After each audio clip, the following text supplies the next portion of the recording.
Ash-Shawkani rahimahullah, he says that the time of Fajr is the time in which the heart of the servant is most closest to Allah subhanahu wa ta'ala, because he's got no worldly distractions. You know, at the time of Fajr, it's not a time of cooking. It's not a time of eating. It is not a time of taking your children to school. It is not a time of work.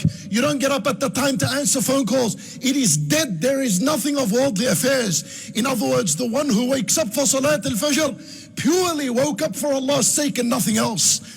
Well, Salat al-Fajr itself, as you wake up, it is supposed to remind you of the resurrection that will happen on the Day of Judgment. When the people are resurrected on the Day of Judgment, they are resurrected for no reason but to walk to Allah subhanahu wa ta'ala.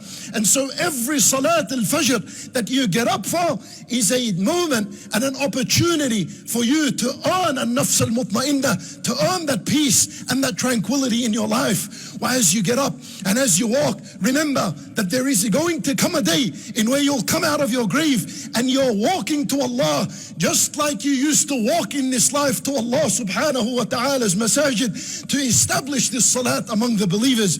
For the one that doesn't pray Salat al-Fajr, he will be terrified, he will be horrified on the Day of Judgment as he gets up. He was never used to this. He was never used to getting up and walking to Allah subhanahu wa ta'ala.